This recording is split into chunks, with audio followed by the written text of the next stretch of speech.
오늘은 의사소통 기술에 대해서 여러분들에게 강의를 해드리겠습니다. 의사소통이야말로 여러분들이 살아가는 데 있어서 굉장히 중요한 기술인데요.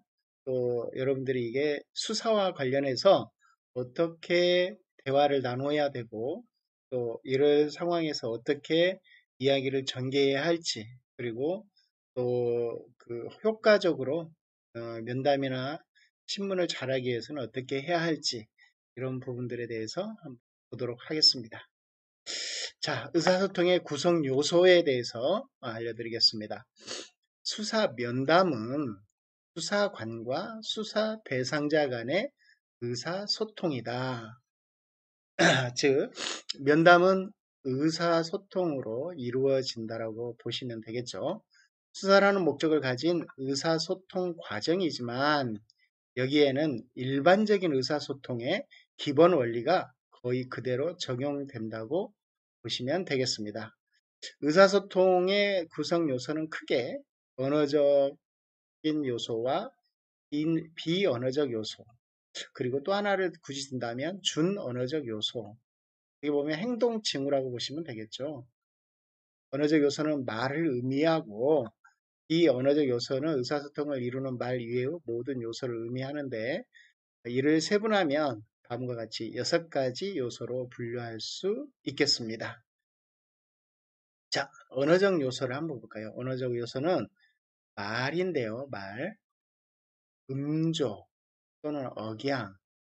네, 이것은 어떻게 보면 언어적 요소는 말이고 말, 그 다음에 비언어적 요소에는 음조 또는 억양인데 여기에는 굳이 하나를 더 나눈다면 준언어적 요소로 포함하시면 여러분들이 나중에 조금 분류하기가 좋을 것 같습니다.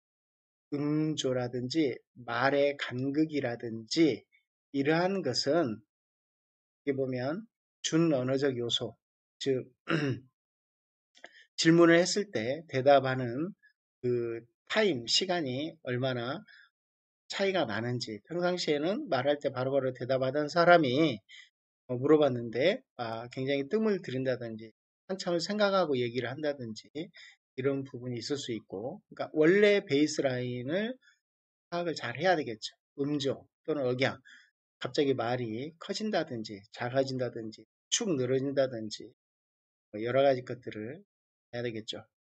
그 다음에 여기에는 어떻게 보면 행동징후라고 보시면 되겠습니다.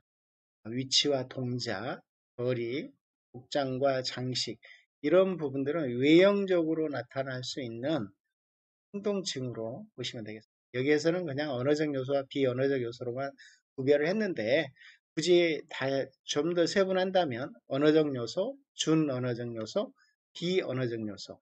언어적 요소는 말, 준언어적 요소는 음조, 말의 간극, 그 다음에 비언어적 요소는 위치와 동작, 거리, 복장과 장식 이렇게 여러분들이 이해해 주시면 되겠습니다. 의사소통의 구성 요소 중에 언어적 요소의 말을 한번 보겠습니다. 말은 통상 화자가 말하는 사람이 듣는 사람에게 전달하고자 하는 바이지만 전달하고자 하는 바와 말이 늘 일치하지는 않습니다. 말에는 내용, 의미, 감정, 내용과 의미와 감정의 세 가지 측면이 있는데요. 말은 의미를 전달하기 위해 쓰인다고 합니다. 그렇죠? 말을 하는 것은 무슨 말 하려고 하는데 그리고 무슨 말인데 굉장히 중요하겠죠. 만약 목격자가 두 대의 차가 충돌하는 걸 봤어요 라고 말한다면 그 의미는 명백해 보인다. 하지만 말의 의미가 항상 명확한 것은 아니다. 가령 난 괜찮아, 내버려 둬, 매력있네 뭐, 아주 즐거웠어와 같은 말을 생각해 보면 이런 말은 내용과 의미가 서로 반대일 수도 있습니다.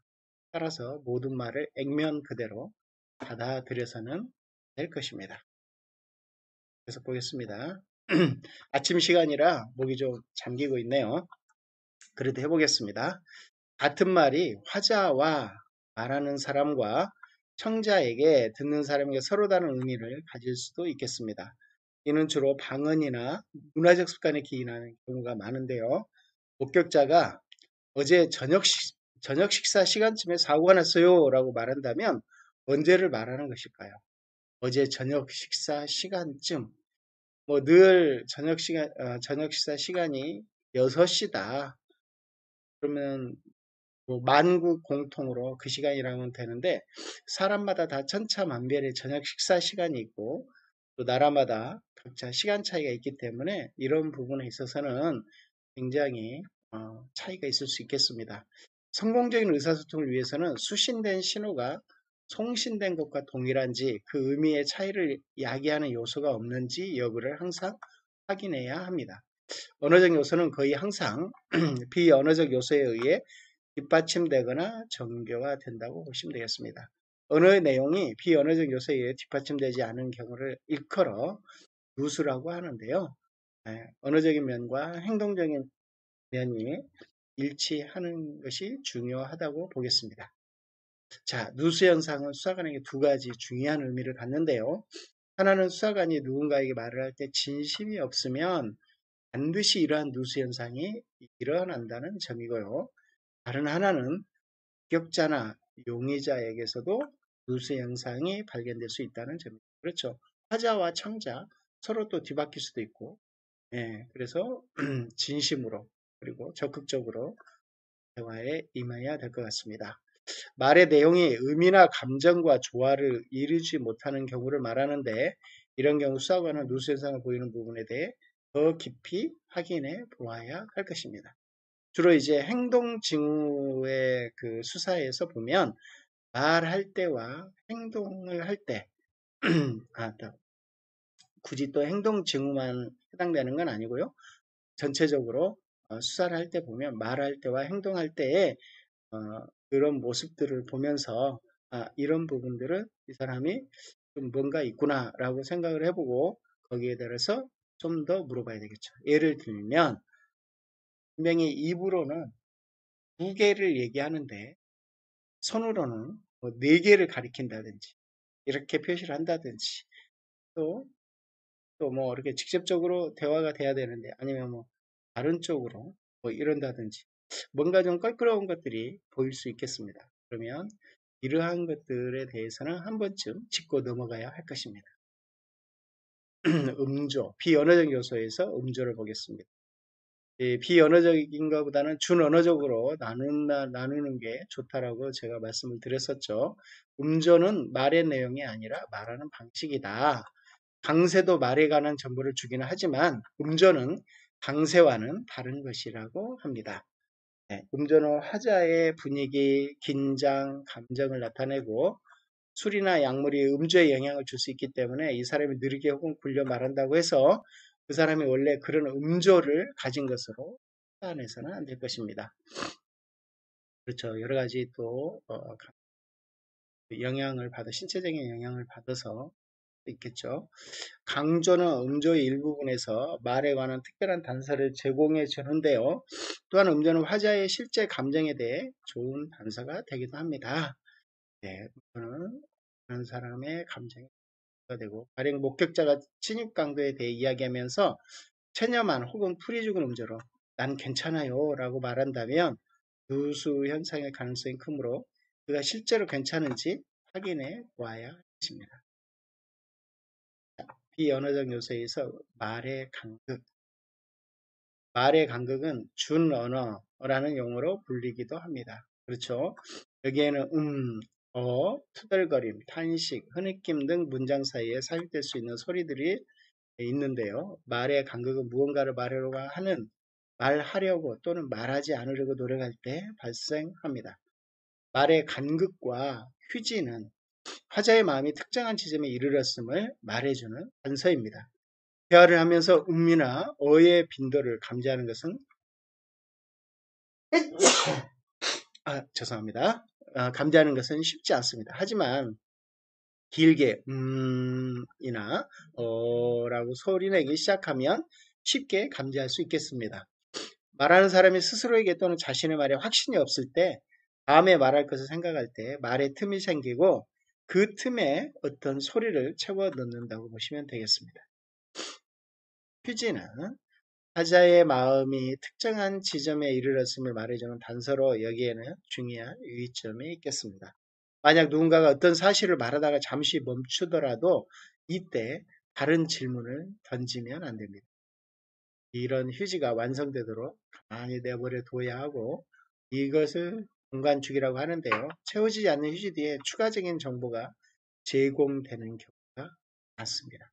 만약 공간주기를 하지 않았더라면 이런 정보를 얻지 못할 것입니다. 네, 일단은 상대방이 뒤에 기다려줘야지 다른 질문을 붙여버린다면 하게 된다면 분명히 이 뒤에 말할 것을 놓치고 다른 말로 대답을 할 것입니다.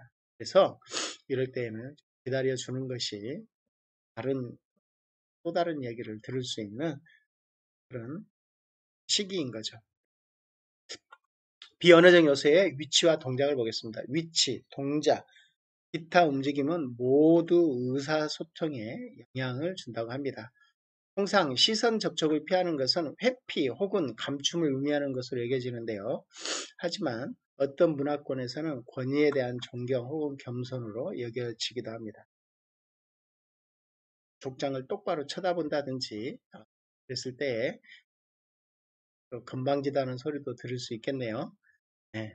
그런데 오히려 살짝 시선을 회피하고 예의를 갖추고 그냥 권위에 대한 존경 혹은 겸손으로 여겨진다고 하니까 문화적인 것도 알아야 되겠죠. 이런 경우에는 외국인에 대한 심리, 외국인에 대한 문화 이런 거에 대해서 수사를 할 때 이런 부분 참조하셔도 될 것 같습니다. 사람은 부담 또는 압박을 느끼면 방어적으로 변한다. 그렇죠. 이들은 미소 짓거나 편안한 자세로 앉아있지 못하고 종종 공격적 동작과 같이 의도하는 내용이 있고 의미가 있고 감정이 모두 신속하고 명료하게 전달되는 그러겠네요. 네. 비언어적 요소의 거리도 상당히 중요한 메시지를 나타나는데요. 사람 간의 거리는 이들이 주고받는 신호 또는 메시지에 영향을 미친다. 이러한 거리에 관한 용어를 근접하기로 부른다. 근접학에서는 사람 간 거리를 크게 세 가지 종류로 나누는데요. 친밀지대, 개인지대, 사회적 상담지대 이렇게 세 가지로 나눈다고 하네요. 네, 아주 그냥 학문적으로 맞네요. 친밀지대는 가장 가까운 장벽인데 개인으로부터 반경 약 45cm 이내의 구역이다. 자, 여러분들은 친구들이 있을 때 거의가 다 친밀지대의 사람이 되겠죠. 그런데 선후배와 있을 때 친밀지대 이 부분에 있어서 과연 얼마만큼의 친밀지대일까요? 이 구역에는 아주 친밀한 사람만 들어올 수 있고요. 그의 사람이 이 구역에 들어오면 침입자로 간주될 것이며 잘해야 불편함을 야기하고 잘못하면 분노를 할 것이라고 합니다. 개인지대 개인지대는 약 45cm에서 120cm까지 구역을 말하는데요. 이 구역에는 개인적으로 가까운 사람이 들어올 수 있겠습니다. 45cm에서 120cm 가까운 거리네요. 사회적 상담지대는 약 1m 20에서부터 2m 70cm 또는 3m 60cm까지 구역을 말하는데 이 구역에는 직업적으로 만나는 사람이 들어올 수 있고요. 환경에 의해 사람들이 통상적인 거리보다 더 가까워지면 사람들 간에 왜곡되거나 원치 않는 신호들이 오가는 문제가 발생할 수 있습니다. 그래서 소수그룹 출신과 의사소통을 할 때에는 그들의 문화를 잘 알아야 하는데요. 가령 소말리아인에게는 손가락질을 하면 안 되고 힌두교 여인에게는 악수를 청하면 이쪽 부분은 제가 잘 모르는 부분인데 네, 따로 이런 문화적인 것을 공부할 기회가 있으면 보시면 좋을 것 같습니다.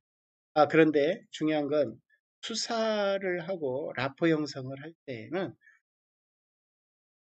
이 개인지대 안에 친밀지대 이 정도에서 만약에 벌어지게 되면 굉장히 불편함을 느끼면서 거짓말 하는데 어려울 수도 있습니다. 그래서 경우에 따라서는 무릎과 무릎이 굉장히 가까운 지역까지 서로 앞에 아무런 책상이나 이런 것들이 없이 의자만 놓고 얘기를 했을 때에는 거짓말을 잘 못하게 할 수도 있습니다. 이런 기법으로 이용할 수도 있죠. 자, 비언어적 요소의 복장과 장식을 한번 보겠습니다. 복장, 장식, 귀금속, 시계 등은 모두 각각의 메시지를 갖고 있고 또 내보낸다고 하는데요. 경찰관은 의도된 것이든 의도되지 않은 것이든 경찰관 복장이나 장식이 가지는 메시지에 유의해야 할 것입니다. 네네. 경찰 제복도 여기에 포함된다고 하네요. 네. 그리고 이 뜻은 경찰관이라기보다는 상대방, 경찰관이 이제 수사해야 할 사람이라든지 목격자라든지 여러 사람들에 대한 복장이나 장식이 가지고 있는 사람의 메시지에 유의해야 한다. 힙합 스타일의 옷을 즐겨 입는다. 이 사람의 그런 그 정서라든지 에 대해서 이해할 필요가 있겠죠. 또 한복을 주로 입는다든지 이런 부분이 있겠네요. 이 모든 것들이 의식적 또는 무의식적으로 상호작용에 영향을 미칠 수 있음을 명심해야 한다. 그렇죠? 효과적인 의사소통에 한번 보도록 하겠습니다. 좋은 화자가 되기보다는 좋은 청자가 되라. 예, 들어주는 것이 굉장히 중요하죠. 또 시선 접촉을 잘 활용하라. 그렇습니다. 효과적으로 이 사람에 대해서 시선 접촉을 잘 하시면 사람이 많은 얘기를 할 수 있겠죠. 일반인들의 기대에 부응하라. 그렇죠? 적합한 언어를 사용하라. 언어와 같이 이렇게 효과적인 소통의 다섯 가지로 볼 수 있겠네요. 좋은 화자가 되기보다 좋은 청자가 되라. 사람들은 일반적인 환경에서는 의사소통을 잘하는데 스트레스 상황하에서는 침착하고 정확하게 메시지를 잘 받아들이거나 전달하지 할 수 있습니다. 그리고 스트레스 상황에서는 의사소통의 회로가 잘 작동들을 하려고 좋은 화자가 되기보다는 좋은 청자가 되는 것이라고 하는데요. 그렇죠. 말을 않고 잘 들어주면 되겠죠. 좋은 청자가 되면 세 가지 이점이 있다고 합니다. 첫 번째로는 직접적인 말 위에 숨겨진 메시지를 읽을 수 있고요. 두 번째로는 사실의 획득 이외에 상대방의 감정과 조화할 수 있고요. 세 번째로는 말 이외의 의사소통의 비언어적 요소에 주목할 수도 있습니다. 아무래도 내가 말하다 보면 상대방을 잘 관찰할 수 없는데 내가 잘 들을 때에는 상대방을 표현이겠습니다. 두 번째, 시선 접촉을 잘 활용하라. 시선 접촉 또는 응시는 의사소통에 있어 중요한 비언어적 요소이다. 시선 접촉은 다음과 같은 세 가지 기능을 한다고 합니다. 첫째, 상대방의 비언어적 반응을 볼 수 있게 해준다. 상대방으로부터 완전한 메시지를 받기 위해서는 언어적 요소와 비언어적 요소 모두에 집중해야 하는데요. 시선 접촉의 일을 도와줍니다. 전화 통화를 하는 경우를 생각해 보면 전화를 통해서는 상대방의 몸이 내보내는 메시지를 읽을 수 없기 때문에 오해의 가능성이 훨씬 커지는데요. 메시지를 온전히 수용하는 것이 어떤 사람의 생명과 직결될 수도 있다고 합니다. 둘째는 상대방에게 신호를 보낼 수 있게 해주는데요. 상호간 시선 접촉은 상호작용의 첫 단추이고 또 업무의 특수성, 복장의 특성 등으로 인해 경찰관에게 시선 접촉은 특별한 의미가 있다고 봅니다. 경찰 제복은 일반인에게는 장벽으로, 용의자에게는 위협으로 느껴질 수 있다고. 그렇죠? 이런 내용들. 세 번째로는 말하는 사람과 듣는 사람 간에 말하는 것을 조율해 주는데요. 의사소통은 양방향 작용이어서 두 사람이 번갈아 말하게 되어 있고 시선 요청은 말하는 순서, 타이밍 등을 조율하는 기능을 하고요. 아울러 경찰관은 문화 간 상이한 시선 접촉 수용성을 알아야 한다. 중국인과의 오랜 시선 접촉 부적절하다고 합니다. 문화적인 부분이네요. 네. 일반인의 기대에 부응하라. 경찰관과 일반인 간 의사소통, 상호작용의 생패는 경찰 작용 전체에 대한 일반인들의 의식과 직결되는데요. 누군가 만날 때에는 다음 세 가지 사항에 유의를 하라고 합니다. 첫째, 모든 추측 또는 가정은 경찰관의 고정관념에 근거한 것이어서는 안 되고 상대방에 대한 객관적 지식에 근거한 것이어야 한다. 객관적인 것이어야 되겠죠. 둘째, 상대방의 의도를 추측하지 말고 단지 상대방이 말하고 행동하는 것 자체에 주의를 기울여야 한다. 언어적인 요소와 비언어적인 요소에 주의를 기울여야 할 거고요. 세 번째로는 일반인은 경찰관을 개인으로 보지 않고 경찰관으로 본다.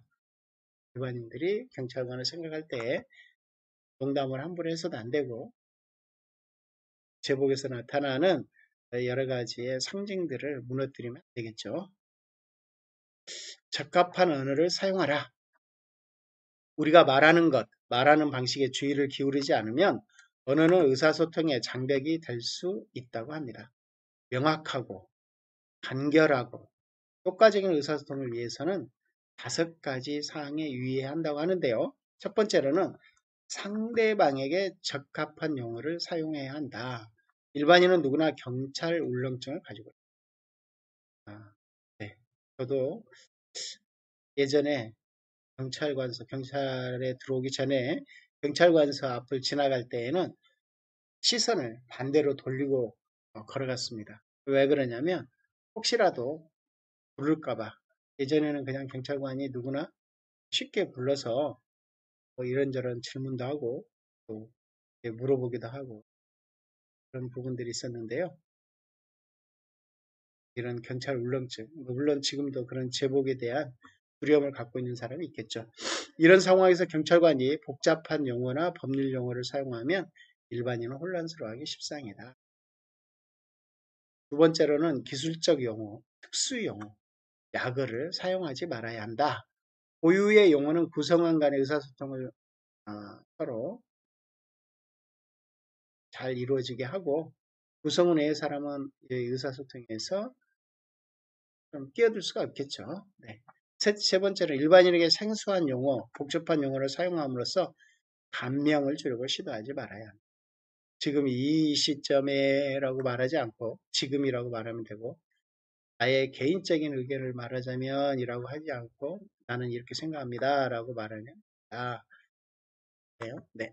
네 번째는 중요한 메시지를 전달해야 할 경우에는 가급적 말하고자 하는 것을 계획하고 연습해야 할 것입니다. 중요하니까요. 다섯 번째는 상대방이 어떻게 호칭하는 것이 좋을지 직접 물어보는 것도 좋다. 네, 면담의 요소에 이런 부분들이 나오니까. 언어와 가치, 정치적 정당성에 관한 논의가 많은데 이는 특정한 단어의 사용 금지를 검토하고 우리가 사용하는 용어가 우리의 가치와 선입견을 반영한다는 사실을 고려하지 않는 경향이 있다고 하네요. 어떤 용어는 특정 집단을 배제하거나 격하함으로써 고정관념을 강화하고 부정적인 면을 과장합니다. 뭐 정치적인 것들이 되게 많죠. 이런 용어를 지향하는 것만으로 공정성이 담보되지는 않겠지만 그렇게 함으로써 바람직하지 못한 언어 습관과 태도의 변화를 꾀할 수 있고요. 가령 영어권에서는 policeman이라는 용어보다는 police officer라는 용어가 수사 면담의 핵심 기술을 한번 볼까요?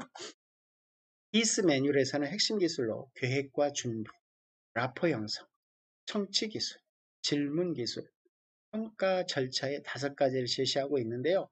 계획과 준비, 평가 절차에 대한 설명은 피스 모드 1단계와 5단계에 대한 설명으로 배치하고요. 여러분들이 피스 모델에 대해서 배우셨죠? 여기에서 라포 형성, 청취 기술, 질문 기술 3가지에 대해서 집중적으로 설명을 해보도록 하겠습니다. 라포 형성도 여러분 배우셨으니까 쉽게 넘어갈 거고요. 청취 기술과 질문 기술에 대해서 조금 더 여러분들이 잘 이해를 해 두시면 좋을 것 같습니다. 라포는 라포 형성 기술이죠. 라포는 신뢰관계, 공감관계, 서로 마음이 닿는 상태 등을 의미한다. 진실을 발견하기 위한 수사 면담에서 왜 라포가 필요할까 생각할 수도 있겠으나 거의 모든 경우에 있어 라포를 형성하는 것은 수사관에게 유리하게 작용한다. 이 라포 형성은 우리가 살아가는 데 있어서 모든 것을 다 나에게 유리하게 만들어주죠. 첫째, 라포는 호감과 신뢰를 바탕으로 진술을 이끌어내는 기능을 하는데요. 진술과 행동을 분석할 다양한 도구들이 개발되어 있고 면담 결과를 사실관계에 비교할 수 있는 점들을 갖고 있다면 수사 대상자가 거짓말을 하고도 들키지 않기란 매우 어려운 일이다. 따라서 많은 진술을 이끌어내는 것은 수사 면담에 매우 중요한 일이며 라포는 진술을 이끌어내는 데 있어 필수적인 요소이다. 라포는 정말로 우리의 모든 실생활에 다 필요할 것 같습니다. 둘째, 라포 형성 과정에서 수사관은 수사 대상자의 언행에 대한 일종의 기준선을 파악할 수 있고요. 라포 형성 과정은 주로 사건과 무관한 주제를 놓고 대화하기 때문에 수사 대상자의 자연스러운 언행이 드러나기 쉽고요. 거짓 탐지의 핵심 원리 중 하나가 변화의 분석이라는 점을 베이스라인에, 그러니까 평상시 이 사람이 행동하는 것이 달라지는 이런 변화의 분석이라는 점을 감안한다면 기준선 파악은 수사 면담과 진술 행동 분석에서 매우 중요한 작업이다. 네, 기준선을 빨리 파악해야 하고요. 그리고 그 기준선에서 뭔가 다른 변화가 있다면 말이라든지 행동이라든지 이런 부분은 꼭 분석을 해야 할 사항입니다. 세 번째로는 라포 형성 과정을 통해 본 면담에서의 질문과 답변 패턴을 정립할 수 있는데요. 라포 형성 과정이 일종의 예비훈련 과정이 되는 것으로 질문의 유형과 방식, 대화의 순서 등도 이것을 통해서 자연스럽게 할 수 있습니다. 라포 형성 과정은 일단은 사건과에 들어가기 전에 이 사람에 대해서 여러 가지 것들을 파악할 수 있죠. 자, 이제 적극적 청취 기술로 한번. 청취는 피면담자가 제공하는 정보에 적극적으로 대처해야 하는 능동적인 과업이다. 면담자는 피면담자가 제공하는 정보를 잘 듣고 기존에 가지고 있던 정보에 부합하는지 어긋나는지 면밀히 확인해야 된다. 제가 거짓말 탐지 검사, 폴리그래프 검사를 할 때에 이 부분에서 굉장히 많은 사람들한테 자백을 받았습니다. 어떤 거였냐면 이제 수사관한테 사건과 관련해서 용의자가 충분히 얘기를 해요. 수사관도 충분히 물어보고 그리고 이것을 피의자 신문 조서에다가 그대로 다 타이핑을 하고 옮겨옵니다. 그리고 이 사람의 말이 사실인지 아닌지를 확인해 달라고 저한테 의뢰를 해오면 저는 사전에 이 사람이 이 용의자가 이야기했던 피신, 피의자 신문 조서 내용을 전부 다 확인하고 그 안에 들어있는 감정도 파악하려고 많이 노력을 했습니다. 그리고 난 뒤에 만약에 스스로 쓰는 뭐 자술서라든지 뭐 이런 부분들에 대해서는 이 컴마 하나도 봤었거든요. 컴마 하나로 자백을 받은 경우가 있습니다. 나중에 수업 시간에 우리가 만날 때 이 컴마 하나로 자백을 받은 그런 사례도 제가 간략하게 얘기해 드리도록 하겠습니다. 어떤 거였냐면 이제 수사관들이 피해자 신문조서를 다 받고 사건을 의뢰했을 때 그 내용에 대해서 검사라는 검사관이 잘 안다라면 모든 것을 안다라면 검사전 면담 과정이 있습니다. 검사전 면담 과정에서 이 사람이 용의자가 말하는 것이 만약에 거짓말을 피의자 신문조서에 거짓말을 했을 때에는 좀 틀려지게 됩니다. 왜냐하면 자기가 그 당시에 즉흥적으로 만들어낸 거짓말이었기 때문에 기억을 다 못하는 거죠. 또 그 당시에는 그 거짓말을 계속해서 이어가기 위해서는 굉장히 많은 거짓말을 또 해야 되니까요. 그러다 보니까 그런 내용들을 잘 파악하고 있다가 면담 과정에서 확인하면 말의 그 내용이라든지 말의 모순점들을 발견하게 됩니다. 그 발견한 것을 옆에 이제 같이 면담에 참여했던 수사관한테 물어봅니다. 이 사람이 이렇게 말하는데 이 부분에 대해서 확인해야 될 것 같습니다. 라고 얘기하고 해서 이분한테는 오히려 또 물어보는 거죠. 왜 이렇게 피의자 신문조서의 내용과 오늘 저한테 얘기하는 것이 다르냐라고 물어봤을 때 이 사람이 굉장히 당혹해하는 것을 볼 수 있고 수사관이 또 한마디를 더 추궁합니다. 아니 선생님 저한테 얘기할 때는 그렇게 얘기하지 않으셨잖아요. 근데 왜 지금 이렇게 또 얘기하는 거예요? 그러면 굉장히 많은 이제 거기에 따른 답변을 하거나 아니면 거짓말을 했다라고 자백을 많이 하는데요. 이때 자백을 주로 많이 받았습니다. 네, 경우에 따라서는 면담 계획을 받게 할 수도 있고 적극적 청취를 하면 적극적 청취가 필요하겠죠. 다음과 같은 세 가지 이점이 있다. 대화 주제를 식별하고 대화 관리를 할 수 있도록 해주고 이 면담자의 진술에 대한 면담자의 관심을 전달해주고 중요한 증거적 정보를 식별할 수 있게 해준다. 세 번째 요소 부분을 잘 찾아냈던 것 같습니다. 지금도 일선에서 굉장히 많은 용의자들이 검사 전 면담 과정에서 자백들을 많이 하고 있습니다. 이유는 뭐냐면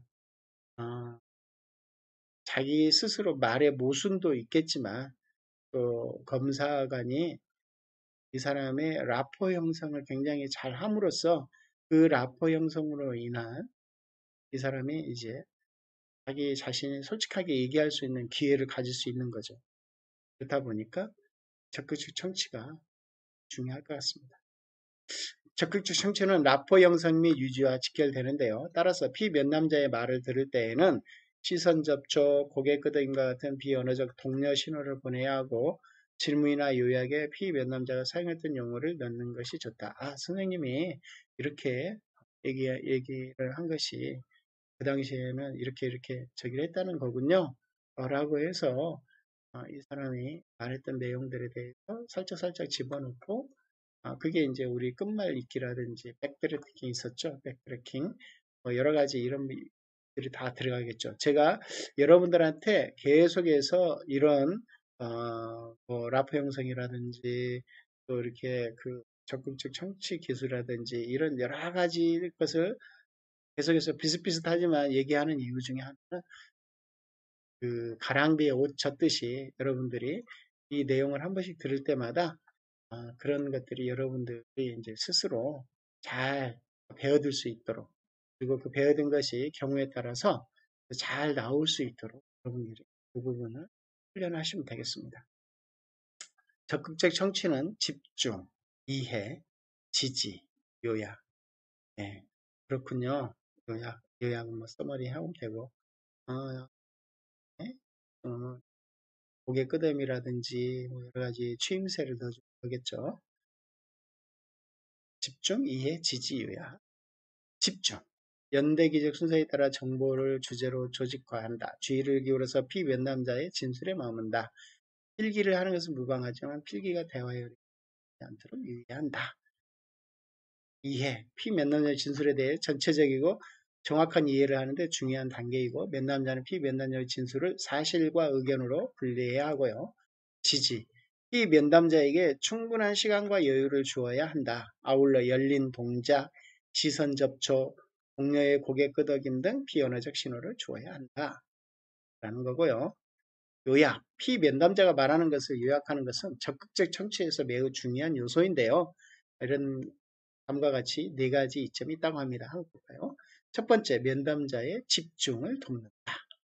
둘째, 피면담자에게 면담자의 이해를 확증 또는 반박할 기회를 줌으로써 면담자의 이해를 돕는다. 면담자의 기억을 돕는다. 면담자가 피면담자에 관심을 가지고 있으면 경청하고 있다는 사실을 전달한다. 그렇죠? 적극적 청취는 우리 지금 수업 시간에도 굉장히 중요하겠죠. 적극적으로 청취하다 보면 이 안에서 많은 것들을 얻어낼 수 있겠죠. 대화 순서 정하기, 면담자는 피면담자에게 이야기할 순서와 시간을 주어야 한다. 이렇게 함으로써 피면담자는 자신을 대화의 주체라고 느끼게 되고요. 면담자가 얻어야 할 정보는 사건에 대한 피면담자의 관점이며 피면담자에게 말할 기회가 주어져야 공평하다는 점 명심해야 하고요. 면담 초기에는 면담자가 많은 이야기를 할 수도 있습니다. 면담의 목적을 설명하고 기본 규칙을 설명하고 여러 가지 이야기를 하겠지만 이후부터는 피면담자가 보다 더 많이 말해야 합니다. 면담자는 피면담자 이야기하는 것을 분석하기에 집중해야 하기 때문입니다. 그런데 이 부분을 잘 못하는 수사관들이 굉장히 많습니다. 오히려 수사관들이 더 많은 얘기를 하는 경우가 있는데 여러분들은 아마도 이런 부분에 대해서 되게 노숙하게 청취 기술을 발휘할 것 같습니다. 면담 초기에 면담자는 피면담자에게 대답할 충분한 시간이 주어질 것이라는 점, 그들에게 진실하고 정확한 대답을 기대한다는 점을 말해 주어야 하고요. 면담자가 대답을 기다리는 것만으로도 피면담자는 자연스럽게 이러한 기대를 인식하게 됩니다. 면담자는 항상 피면담자에게 생각을 정리하고 대답을 할 충분한 시간을 주어야 하는데요. 이건 굉장히 중요합니다. 면담자는 항상 피면담자에게 생각을 정리하고 대답을 할 충분한 시간을 주어야 하고, 이렇게 함으로써 피면담자뿐 아니라 면담자도 생각할 시간을 가질 수 있는데요. 이 시간 동안 면담자는 전체 면담에서 현 위치를 파악할 수 있고 추가로 정보를 얻어야 할 부분이 어디인지도 알 수 있는데, 면담자에게도 중요하지만 피면담자에게도 굉장히 중요합니다. 거짓말을 할 것인지 아니면 여기에 대해서 정확하게 기억을 회상해서 대답을 할 것인지 피면담자가 판단하기 때문이죠. 면담이 한 주제에서 다른 주제로 자연스럽게 흘러가도록 하는 것이 좋고요. 효과적 청취가 면담의 자연스러운 흐름을 격려해 줄 것입니다. 적극적으로 잘 듣고 이것에 대해서 이제 어떤 패턴이, 어떤 그 주제가 끝나면 자연스럽게 다음 주제로 넘어갈 수 있으니까요. 페이스 모드는 도입과 설명 단계에서는 면담자가 많은 정보를 줌으로써 피면담자를 면담 속으로 안내하도록 하고, 진술 단계에서는 피면담자가 면담자에게 많은 정보를 제공하도록 권장. 피스 매뉴얼은 질문의 유형을 개방형 질문, 폐쇄형 질문, 기타 질문으로 분류하고, 이 부분은 꼭 페이스 기법이 아니더라도 항상 수사할 때 되게 중요하죠. 6화 원칙에 의한 질문을 개방형 질문에 포함시키고 있습니다. 6화 원칙에 의한 질문은 개방형 질문과는 달리 인물, 시간, 장소 등 특정한 요소를 묻는 질문이기 때문에 질문의 유형을 개방형 질문, 구체적 질문, 폐쇄형 질문, 기타 질문으로 분류를 합니다. 개방형 질문. 개방형 질문은 자, 말해보세요. 설명해보세요. 같은 형태의 질문인데요. 개방형 질문의 모양새를 살펴보면 질문의 형태가 아님을 알 수 있다. 즉, 문장 끝에 물음표가 붙지 않는다라는 거죠. 수사 면담뿐 아니라 일상생활에서도 안전한 개방형 질문을 계속해서 사용하는 것은 상당히 어색한 일입니다. 어제 뭐 했어? 개방형 질문을 많이 사용하면서도 어색함을 피하기 위해서는 개방형 질문의 요약을 적절히 결합하여 사용하시 좋은데요. 예를 들면 뭐라고 말씀하셨는데 좀 더 자세히 말씀해 주세요. 말해보세요. 라 같이 활용하는 것이다. 이러한 유형을 초점화된 개방형 질문이라고 부른다. 이 부분이 굉장히 효과적으로 얘기할 때 중요합니다. 면담은 개방형 질문으로 시작해야 하며 면담 중에도 개방형 질문이 줄을 이루는 것이 좋다. 개방형 질문은 왜냐면 얘기를 좀 많이 할 수 있도록 하죠. 개방형 질문은 면담자의 안내나 유도 없이 피면담자로부터 많은 양의 자유 진술을 얻을 수 있기 때문에 사실적 측면과 규범적 측면 모두에서 수사에 유리할 것입니다. 즉 많은 양과 진술을 얻을 수 있을 뿐만 아니라 얻어진 진술의 증거 가치가 높다는 것이죠. 구체적 질문. 구체적 질문은 6화 원칙에 의한 질문으로 누가, 언제, 어디서, 무엇을, 어떻게, 왜를 묻는 질문인데요. 예를 들면 그녀가 무엇을 입었던가요? 그 차의 색깔이 무엇이었나요? 와 같은 형태이다. 구체적 질문부터는 질문의 형태를 띠고, 즉 문장 끝에 물음표가 있는다는 거죠. 구체적 질문은 피면담자가 앞서 언급한 정보를 확장하거나 명확화하는 데 사용합니다. 피스 매뉴얼은 목격자나 피해자에게는 왜라고 물음에 있어 각별히 유의할 것을 권고하는데요. 왜라는 용어가 상대방을 비난하는 취지로 이어질 수 있기 때문이랍니다. 구체적 질문은 사실적 측면과 규범적 측면의 유형성에 있어 개방형 질문과 폐쇄형 질문의 중간에 위치하는데요. 구체적 질문은 종류에 따라 개방성, 구체성의 정도가 상이한 것으로 보인다. 즉 누가 언제 어디서는 상대적으로 구체성이 강하고 무엇을 어떻게 왜는 상대적으로 개방성이 강하다는 것이다. 구체성이 강하고 개방성이 강하다. 구체적 질문의 사용에 있어 유의할 점은 구체적 질문을 가급적 연속해서 쓰지 않아야 한다는 것이죠. 구체적 질문을 연속해서 사용하면 수사관이 확인하고자 하는 쟁점이 면담의 전면에 드러나기 때문에 그러면 오히려 피하거나 조작하거나 방어적인 모습으로 돌아올 수 있다는 거죠.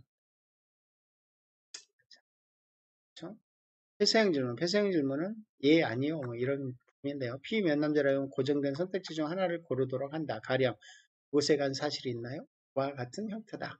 폐쇄형 질문의 뒤에는 반대의 선택지가 숨겨져 있다. 가령 그 여자를 보았나요? 뒤에는 못 보았나요? 라는 선택지가 숨겨져 있는 것이다. 개방형 질문이나 구체적 질문을 더 이상 얻을 것이 없을 경우에는 폐쇄형 질문이 사용될 수 있다. 폐쇄형 질문의 단점은 피면담자가 제시된 선택지에 의존하도록 만든다는 것이다. 따라서 폐쇄형 질문을 받은 피면담자는 길게 대답하려 하지 않고 심지어 실제 기억에 없는 것을 추측하려고 하기도 한다.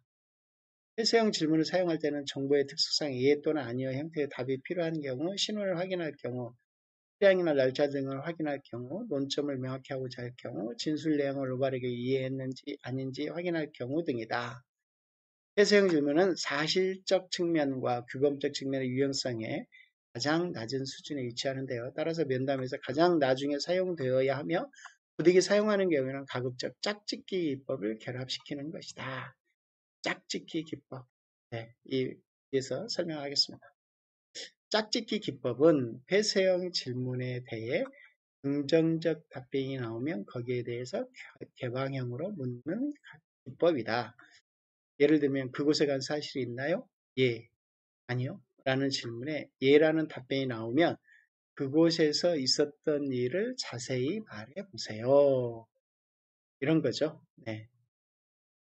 페어링의 짝짓기. 예라는 답변이 나오면 그곳에 있었던 일을 자세히 말해보세요. 해서 다시 개방형 질문으로 가는 거죠. 짝짓기 기법을 통해 폐쇄형 질문의 낮은 유용성을 해당 부분 많이 할 수 있다. 뒤에 다시 한번 나오니까요. 한번 잘 이해해 주시기 바랍니다. 기타 질문 유형으로는 유도 질문, 복합 질문, 반복 질문 등이 있다. 기본적으로 이러한 질문들은 권장되지 않는 유형에 속하는데요. 유도 질문은 답변을 암시하거나 사실관계를 추측하는 것이다. 이는 피면담자의 답변이 아니라 면담자의 질문을 통해 새로운 정보를 면담으로 끌어들이는 것이다. 유도 질문은 그래서 하지 말라는 거죠. 유도 질문은 피면담자의 회상에 영향을 미치고 나아가 피면담자의 기억 자체를 오염시킬 우려가 있다. 따라서 유도 질문은 법정에서 면담을 통해 얻어진 증거의 엄결성을 위협하는 것이다. 유도 질문은 가급적 안 하는 게 좋습니다. 피스 매뉴얼은 면담 과정을 통해서 드러난 정보에 대해 요약하거나 확인하는 경우에 유도 질문이 사용될 수 있다고 한다라고 하는데요. 유도 질문은 면담자의 추측이나 판단을 제한하는 것이고 요약은 피면담자의 진술을 정리해주는 것이기 때문이다. 추측이나 판단을 제한하는 것은 요약이다. 정리해준다. 복합 질문은 한 번에 한 개 이상의 내용을 질문하는 것을 말하는데요. 복합 질문은 피면담자에게 혼란을 야기합니다. 반복되게 질문을 자꾸 하면 문자 메시지로 여러 개의 질문을 동시에 보내보면 10중 8구는 그중 일부에 대해서만 답변이 돌아오기 마련이다. 용의자 면담에서의 복합 질문은 유도 질문의 경우와 마찬가지로 법정에서 진술 증거의 가치를 위협할 수 있습니다. 반복 질문은 같은 질문을 여러 번 하는 것인데요. 목격자에게 반복 질문을 하면 처음 대답한 것이 틀렸다고 추측할 수 있습니다.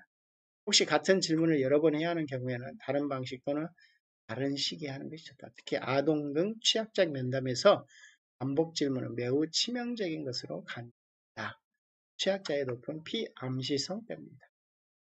계속해서 똑같은 질문을 하다 보면 이런 현상이 일어날 수 있겠습니다. 자, 여기에 보면 개방형 질문, 구체적 질문, 폐쇄형 질문, 기타 질문. 질문의 형태가 아니며 물음표가 없다. 뭐뭐에 대해 말해주세요. 요약 플러스 개방형 질문을 권장한다. 뭐뭐라고 하셨는데 좀 더 자세히 말해주세요. 구체적 질문, 육하 원칙에 의한 질문으로 장소가 어딘가요? 언제, 어디서, 누가, 무엇을, 어떻게, 왜, 가급적 연속해서 쓰지 않아야 하는데 언제죠? 누구랑요? 왜요? 그런데 우리가 진술을 할 때에 육하 원칙을 되게 요구를 하죠. 폐쇄형 질문은 하나를 선택하게 하나 반대 선택 거기에 간 적이 있나요? 없나요? 가장 나중에 써야 하고 페어링, 짝짓기 활용을 권장한다. 예. 거기에 간 적이 있나? 예. 그때 있었던 일을 모두 말해보세요. 다시 구체적 개방형 질문으로 간다는 거죠. 피면담자의 진술, 수치, 명칭 확인을 위해서 사용 가능하는데요. 1km쯤 떨어진 거리라는 말씀이시죠? 예. 아니요. 2kg입니다. 질문, 유도 질문, 복합 질문, 반복 질문, 원칙적으로 권장되지 않는 질문 유형이다. 질문 옵션에 호응, 고개 끄덕이고, 아, 그래요? 뭐, 촉진해주고, 뭐라고 말씀하셨는데요. 질문하고, 짝짓기, 구체적 표정 질문에 개방형 질문 친다. 유형입니다. 이 표 하나를 잘 외워두시면 많이 써먹을 수 있겠습니다. 질문 흐름도, 다음 장은 개방형 질문, 구체적 표정 질문을 중심으로 질문 흐름도를 제시했는데요. 최초 개방형 질문에 이어서 초점화된 개방형 질문을 하거나 구체적 질문을 할 수 있고, 여기에 다시 개방형, 구체적, 폐쇄형 질문을 할 수 있습니다. 개방형 질문을 하고 개방형 질문, 개방형 질문에서 다시 개방형 질문, 구체적 질문, 폐쇄형 질문. 질문은 굉장히 많은 다양한 루트로 뻗어질 수 있죠. 개방형 질문했는데 대답을 했는데 폐쇄형 질문했어요. 폐쇄형 질문에서 이것은 뭐 시간이라든지 거리라든지 정확한 걸 확인하기 위한 거죠. 구체적인 거고. 질문의 형식과 방식을 보면 질문의 목적은 진실의 발견, 정보의 수집, 증거의 획득이고요. 따라서 질문의 형식은 간단하고 짧아야 하고 질문의 방식은 논리적이고 단독적이고 공손하고 조용하고 차분해야 하고 질문에 사용된 단어는 쉽게 이해될 수 있어야 되고 길게 꼬인 질문은 좀 짧게 정리해서 물어보면 되고 논리적으로 얘기해야 되고 한 번에 하나씩 하나의 쟁점만 질문해야 되고 공손하고 조용하고 차분하게 질문하면 좋을 것 같습니다. 안양 보이기는 상대방이 말하는 내용 중 특정 구나 마지막 단어 몇 단어를 따라하는 것인데요. 라프 형상에서 보면 백트래킹, 끝말 따라하기와 유사한 것으로 상대방으로 하여금 특정 부분을 상세히 말하거나 하던 이야기를 계속 이어나가도록 촉진할 수 있고요. 반항 보이기는 상대방이 말을 하다가 멈췄을 때 효과가 있다고 합니다. 상대방 이야기를 경청하고 있다는 표현이고요. 적절한 구절이나 단어를 선택해서 따라하되 너무 과용해서 안 되고요. 반향 보이기를 할 때 각별히 유의할 점이 있는데요. 따라하는 구절이나 단어를 너무 강조한 나머지 의도하지 않게 같이 판단이 개입된 것 같은 느낌을 주지 않도록 해야 할 것입니다. 고개 끄덕임, 손을 벌린 자세, 그래요, 오 등이 격려 신호에 이런 신호는 상대방으로 하여금 이야기를 계속하도록 하고 이런 신호는 상대방 이야기 관심이 있으면 끼어들고 싶지 않다는 의미가 되고 하지만 실제로는 듣지 않으면서 이런 신호만 주면 상대방이 쉽게 알아차린다. 여러분들이 아마 지금까지 쭉 얘기한 내용들에 대해서는 기본적으로 다 알고 있는 내용입니다. 그런데 여러분들이 이것을 좀 이론적으로 정리하고 구분해서 적절하게 사용하신다면 굉장히 여러분들이 향후 경찰 생활을 하는데 향후 살아가는 데 있어서 굉장히 많은 도움을 줄 수 있는 질문 방식들이죠. 침묵의 활용. 면담에서 침묵은 부자연스럽고 불편합니다. 사람들은 대화의 휴지나 틈을 채우려고 하는데 질문하는 휴지는 상대방으로 하여금 이야기를 진행할 수 있게 하고요. 휴지 기간 동안 필요한 자는 어떻게 이야기를 할지를 생각할 것이고 앞서 배운 개방의 질문을 받게 되면 필요한 자는 왜 또는 어떻게를 설명하기 위해서 적절한 표현을 찾을 것이고 수사관은 그들에게 그래서 충분한 시간을 줘야 한다는 거죠. 수사관은 상대방과 자신 모두에게 정보를 흡수하고 질문과 답변을 만들 시간을 주고 이때는 시선 접촉을 잠시 다른 방향으로 돌리는 것이 도움이 된다고 합니다. 사람들은 강하게 집중하다 보면 집중하면 조용해지고 바닥이나 천장같이 중증적인 것을 바라보는데 이때 이들을 방해하지 않으면 새로운 정보를 얻을 가능성이 높고요. 시선 접촉과 마찬가지로 침묵을 사용하는 것도 피면담자 이야기를 촉진하는 강력한 도구가 됩니다. 질문을 던졌으나 피면담자가 대답하기를 주저하는 경우에는 간단한 답변을 들었지만 더 세부적인 내용을 알고 싶을 때 침묵을 사용해 피면담자가 그 침묵을 빼고 얘기를 할 것이다. 자, 여기까지 부지런히 달려왔는데요. 여러분들 아무튼 질문의 기술, 말하는 기술 이런 부분들에 대해서 잘 테크닉을 기르시기 바랍니다. 머리로는 다 알고 있지만 막상 질문을 하려면 쉽게 나오지 않는 것이 이게 말하는 기술입니다. 여러분들이 친구와 동료와 그리고 또 가족과 이성 또 뭐 이성 친구와 직장에 있는 사람들과 선후배들 많은 사람들이 있겠죠. 이런 분들에게 말하는 기술 이런 것들을 잘 익혀서 잘 쓰다 보면 여러분들은 분명히 아, 이게 참 좋은 사람이다. 잘 들어주는 사람이다라고 격려와 지지와 그리고 많은 옆에 좋은 사람들을 얻을 수도 있고 수사에서는 효과적인 또 우수한 수사관이 될 것입니다. 여러분 오늘 여기까지 강의를 하도록 하겠습니다. 수고하셨습니다. 감사합니다.